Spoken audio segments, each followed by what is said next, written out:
medium-sized pot and the cooker.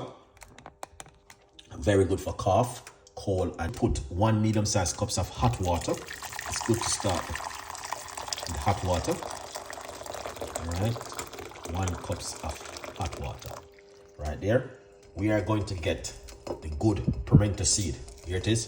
Pimento seed is one of my favorite. I always use pimento seed.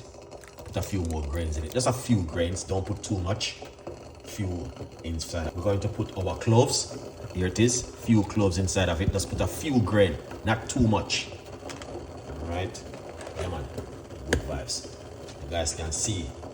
Get yourself an orange peel and use the skin of the orange into it, just like this. Right here. I just wash off some fresh thyme. You know the one where you cook with. Yes. I'm gonna put this into the liquid, just like that. It is an amazing one, guys. Look at that. Beautiful. Do not cook it. All right, it's not oxtail or cow foot. You just want to just simply blanch it off into the water for a few minutes into some boiling water. All right. So we're gonna get some bay leaf. God, this one, if you are smoking and drinking, this goes down really well for you. Put a few bay leaf into the water and jar it. You turn off the cooker already. And just remember to get yourself a copy of the book. Switch it off, just like that. Come back over here. We're going to take this off of the fire a few minutes from now. Medicine, right here. Yeah, man, very powerful and effective.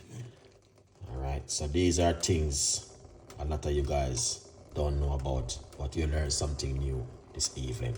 This one, you want to drink it 2 times a day. All right, feel a week, honestly. Yeah, good vibes right here. So let's pour it off, right, and some thyme into the liquid. All right, piece of the orange peel. We don't put no ginger in this, and we don't put no lemon inside of it. We just want to do this a different kind of way this evening. Put a little bit more liquid. We don't put any honey inside of it. Yeah, drink it naturally, organic, just as it is. Because a lot of people like to put sugar, honey, sweetener, all sort of stuff. This doesn't need it. You need to drink this naturally and organic. All right? So my advice, if you are looking for something to detox the lungs, if you're having a cold or a flu, this is what come in really handy for you right here. All right, please enjoy the recipe and be grateful and give God thanks.